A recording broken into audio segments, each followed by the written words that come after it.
Allez, on démarre avec la première innovation, elle s'appelle Courage. La France bouge. Il fait tourner la boîte. Vous faites tourner Courage. Amine Métani, vous avez 42 ans. On va un peu revenir sur votre parcours. Courage est lyonnaise. Elle est née il y a 5 ans, plein Covid. Oui, on a créé la boîte juste après l'annonce du confinement. Ouais, c'est fort, hein, il fallait le faire. Racontez-nous un peu, vous avez fait toute votre scolarité en Tunisie, vous êtes né à Sousse, vous êtes arrivé à Paris en 2001, vous avez passé votre bac ici en France, classe prépa, école d'ingénieur, donc vous avez un profil très physique, très physicien. Qu'est-ce qui vous a mené à aller vers cette start-up autour de la santé ? C'est un accident de parcours au sens propre. Mon directeur de thèse s'est fait renverser à vélo en venant au labo. Il est devenu tétraplégique et il a décidé de réorienter son domaine de recherche sur la rééducation du handicap moteur et m'a proposé de l'accompagner puisqu'on s'entendait plutôt bien. C'est un choc quand même, hein ? Oui, j'en ai fait des cauchemars. Non mais du jour au lendemain, mais quelle horreur. Et donc on a fait ce que font les chercheurs, à savoir de la bibliographie, essayer de comprendre ce qu'on pouvait faire pour améliorer sa situation. Et comme il était passionné de vélo, le premier objectif qu'on s'est donné, c'est de le remettre sur un vélo et de lui permettre de pédaler grâce à l'électrostimulation musculaire. Donc c'est pendant votre thèse que finalement vous avez réfléchi à cette start-up. C'est 2 mois après ma soutenance. 2 mois après votre soutenance. De fil en aiguille, vous avez travaillé là-dessus. Vous avez, j'imagine, déposé plusieurs brevets. Il a réussi à remonter sur un vélo Oui, rapidement assez rapidement, oui. Alors le vélo à électrostimulation était quelque chose d'assez simple, donc ça on l'a fait très vite. Très on a participé à des compétitions qui existent de vélo à électrostimulation avec des personnes blessées médulaires, donc on s'est bien amusé. Et puis, à un moment, on s'est dit que ce qui serait pas mal, c'est de s'adresser aussi à d'autres pathologies et notamment de travailler sur la marche électrostimulée. Ça, c'est une autre paire de manches. C'est là-dessus que vous avez planché. C'est comme ça que vous avez fondé Courage avec un associé. Il s'appelle Rudy, c'est ça ? Oui, Rudy Gonvaux. Rudy Gonvaux. Eh bien, vous allez pitcher maintenant, parce que c'est le rituel de la France bouge. Vous allez pitcher Courage. Je rappelle que ça s'écrit Kurage. Et puis ensuite, on se retrouve. Vous êtes prêts ? Absolument. Eh bien, c'est à vous. Alors avec Courage, on fabrique Neuroskin, qui est un pantalon équipé d'électrodes. Les électrodes vont envoyer des impulsions électriques dans les muscles et déclencher des contractions musculaires. Des capteurs sont également présents sur le pantalon, ce qui nous permet de monitorer le mouvement de la personne qui utilise le dispositif et d'envoyer les impulsions électriques au bon moment. Pour faire ça, ce qui est assez compliqué, on utilise un algorithme d'intelligence artificielle qui permet de savoir exactement quels sont les moments adéquats pour aider la personne dans son mouvement. Donc on permet d'intensifier la rééducation de personnes qui ont fait un AVC par exemple, qui ont une blessure à la moelle épinière ou qui ont des maladies auto-immunes ou neurodégénératives comme la sclérose en plaques. Et donc ça permet de faire toute une gamme d'activités qui vont de la marche au vélo, monter et descendre d'escalier, des activités typiques de rééducation comme tout simplement s'asseoir, se relever. Voilà, on rajoute des fonctionnalités au fil de l'eau et au fil des demandes qui nous viennent de nos partenaires. Merci. 1 minute pile. Merci Amine Métani, cofondateur de Courage. Autour de la table de la France Beau, je voulais réagir. C'est incroyable. Alors, à ne pas confondre avec un exosquelette, parce que c'est vrai qu'on avait déjà reçu des exosquelettes, donc là pour faire remarcher des personnes qui ne marchent pas.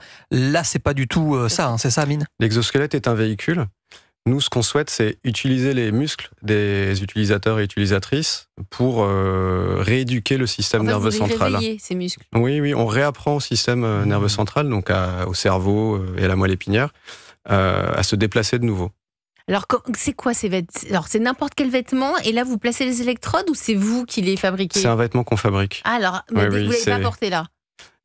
Il est dans ma valise, si vous voulez. Peut-être tout à l'heure, pendant la petite pause, vous irez le chercher. Donc c'est quoi ? C'est comme une chemise ? C'est un pantalon. C'est un peu comme un cycliste. C'est un pantalon serré, parce qu'il faut que les électrodes soient bien en contact avec la peau. Et par-dessus le pantalon, dans le pantalon, on a intégré tout un tas de capteurs. Donc il y a des accéléromètres, il y a des capteurs de pression qui sont dans des semelles qu'on peut glisser dans les chaussures. Tout ça est relié à une ceinture avec un mini ordinateur embarqué. Et cet ordinateur va récolter les données en temps réel et puis en fonction de l'activité qui est désirée, par exemple la marche, va déterminer à quel moment le stimulateur électrique qui est également présent dans la ceinture va envoyer les impulsions électriques. Julien Honard. C'est impressionnant. Impressionnant. Vous en êtes à quel stade de développement aujourd'hui ? C'est un prototype, c'est un début de commercialisation ? Alors aujourd'hui, on a une scale-up. On a une 50aine de dispositifs qui équipent soit des particuliers, soit des centres de rééducation. Et on est en phase d'industrialisation. Donc on discute avec différents partenaires pour industrialiser le dispositif. Donc ce que vous faites, c'est que les capteurs détectent le mouvement de la personne qui porte le vêtement. C'est dédié aux femmes, aux hommes, tout le monde peut le porter, ce vêtement. Toute personne adulte. Donc et quel que soit son poids aussi. Oui, on a différentes tailles. D'accord. Et ces capteurs vont détecter le mouvement de la personne et en fonction du mouvement, elle va envoyer des impulsions électriques. Et donc c'est-à-dire que le cerveau va répondre. Il y a le cerveau qui entre en jeu. Oui, c'est la rééducation neurologique, c'est-à-dire que si on prend par exemple le cas d'une personne qui a un AVC, donc une partie du cerveau est abîmée ou détruite. Et le but du jeu, c'est d'apprendre aux parties qui sont autour à prendre le relais pour que la personne puisse retrouver de la mobilité et de l'autonomie. C'est ce qu'on appelle la plasticité cérébrale. Et le fait d'envoyer les impulsions au bon moment, de façon physiologique, va aider le cerveau à réapprendre, à reprendre en charge ces mouvements qui ont été perdus et cette autonomie qui a été endommagée. Donc vous êtes vraiment dans un outil thérapeutique, Amine Métani. Aujourd'hui, qui l'utilise ? On peut le trouver où, ce vêtement ? Alors aujourd'hui, on le trouve dans des centres de rééducation avec lesquels on collabore. Il y en a beaucoup ? Il y en a, oui. Alors il y en a une petite dizaine en France, en Grande-Bretagne, au Luxembourg, au Canada également. On travaille également avec des particuliers, des personnes qui viennent nous voir et à qui on propose des protocoles de rééducation en fonction de leurs besoins. Voilà, c'est comme ça qu'on... Et ça coûte combien ? Alors, on ne le vend pas directement, on propose d'accompagner les personnes dans leur rééducation. Donc, on leur loue le dispositif. Oui, parce que j'imagine que c'est individualisé, quoi. C'est oui, chacun absolument. son vêtement, c'est pas. Et il va y avoir un suivi, donc une évaluation initiale pour leur proposer un protocole de rééducation, un suivi qui va se faire semaine après semaine pour adapter le protocole de rééducation. Et ce que je vous ai pas dit, c'est que comme le dispositif est bardé de capteurs, ces capteurs nous donnent des informations en temps réel, séance après séance, sur tout un tas d'informations qui sont capitales, comme la vitesse de marche, la longueur des pas, les asymétries, les angles articulaires, et qui permettent vraiment d'affiner la rééducation et de monitorer le progrès en temps réel. Et est-ce que vous avez déjà des retours de ces personnes qui ont utilisé dans la dizaine de centres de rééducation ? Oui, bien sûr. On vient de publier une étude de faisabilité, donc c'est des études qui essayent de comprendre si le dispositif est facile à utiliser, aussi bien par les personnes qui vont le porter que par les thérapeutes. Et les résultats sont plutôt encourageants. Donc voilà, je ne vais pas rentrer dans les détails techniques, mais disons que... Combien de personnes là l'ont testé ? C'était une étude sur une quinzaine de personnes réparties sur 7 centres. Mais il y en a assez ? C'est-à-dire que j'imagine que la demande est importante. Oui, la demande est importante. Ce qui est important pour nous, c'est de s'adresser aux bonnes personnes, à celles qui vont pouvoir bénéficier du dispositif. Mais qui est éligible ? Parce que là, pour les auditeurs qui vous connaissent peut-être, qui sont peut-être concernés, est-ce que toutes les personnes qui ne peuvent plus marcher suite à un AVC, suite à un accident, est-ce qu'elles sont éligibles à porter votre vêtement, Courage, ou il y a d'autres critères que nous ne connaissons pas forcément ? Alors, de façon générale, c'est tout type de handicap moteur acquis. Et aujourd'hui, on travaille beaucoup avec des personnes qui ont fait un AVC, des personnes qui ont une sclérose en plaques. On commence à travailler avec des personnes qui sont blessées médulaires, donc d'une blessure à la moelle épinière. Et on prévoit de faire une étude avec des personnes qui ont la maladie de Parkinson. Ah, parce que ça peut freiner les tremblements. C'est ce qu'on va investiguer. Julien ? Ouais, et alors vous dites que c'est un système de location. Ça veut dire que à un moment en fait on rend le dispositif parce qu'on est guéri, ou alors si on l'a, on est amené à le garder toute sa vie. Alors ça va dépendre. C'est un dispositif qui à la base est pensé comme un outil thérapeutique pour que la rééducation soit la plus précoce et la plus intense possible.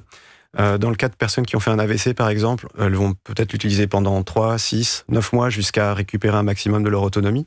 Dans le cas de personnes avec des maladies auto-immunes comme la sclérose en plaques, elles peuvent avoir tendance à plutôt le garder pour faire des séances d'activité physique qui vont être 2-3 fois par semaine pour maintenir un niveau d'autonomie supérieur à ce qu'elles auraient sans cette activité physique. Et dès qu'elles le portent, c'est miraculeux ou il faut un temps d'adaptation ? Elles peuvent le porter que 4-5 minutes et ensuite un peu plus de temps, ou tout de suite Alors sans aller jusqu'à dire que c'est miraculeux, on voit les effets tout de suite. On a des effets alors qu'on appelle des effets orthotiques, c'est-à-dire que la marche va être améliorée tout de suite. Et puis, avec le temps, on va avoir des effets thérapeutiques. Là, pour l'instant, vous avez les jambes, donc ça, si je comprends bien, c'est un pantalon. Est-ce qu'il y a peut-être aussi le haut? Parce que je sais qu'il y a des personnes aussi qui n'arrivent plus, après un AVC, à utiliser un bras ou une main. Pour le moment, c'est uniquement un pantalon. On travaille sur un vêtement sur le haut du corps. C'est un petit peu plus compliqué, mais on y réfléchit, on y travaille. Comment vous vous êtes financé, là? Seulement BPI? Alors aujourd'hui, on vient de réaliser une levée de fonds, c'était en avril. Donc c'est pour ça qu'on est passé environ 3 millions d'euros. Donc c'est pour ça qu'on a pu passer en phase d'industrialisation, mais effectivement, la BPI nous a beaucoup soutenus. Et vous fabriquez où? Alors, tout est en train de changer. On est en train de rapatrier beaucoup de choses en France, pour plein de raisons. En tout cas, c'est plus pratique pour nous. On est en discussion avec différents partenaires. Donc pour l'instant, c'est pas fabriqué en France? Alors, dans la phase de prototypage, on achetait beaucoup de choses là où on les trouvait, donc un peu partout sur Internet, puis on assemblait en France. Et aujourd'hui, Vous allez structurer tout ça? Oui, absolument. Ouais, c'est le début, hein, Julien. Bah oui. Mais on va en entendre parler, je pense. Ouais, c'est en tout cas très prometteur. Et après, on parlait de la question du coût, c'est aussi la question peut-être du remboursement avec l'assurance maladie. Vous êtes déjà en discussion ou... Oui, on y travaille, c'est long. Pour ça, il faut démarrer tôt. Ah bon? Pour que ce soit remboursé, il ne faut pas seulement que ce soit efficace, il faut que ce soit rentable. Donc on doit faire la preuve, on doit faire des études médico-économiques qui montrent que utiliser ce dispositif coûtera au final moins cher que d'autres solutions médicamenteuses ou d'accompagnement. Voilà. Comment va votre directeur de thèse? C'est compliqué. Alors malheureusement, par-dessus sa blessure médulaire, il a fait un AVC également. Donc voilà. Aujourd'hui, il souffre principalement de douleurs neuropathiques. Et en général, quand vous souffrez de douleurs, ça devient le problème numéro 1 devant les problèmes de mobilité.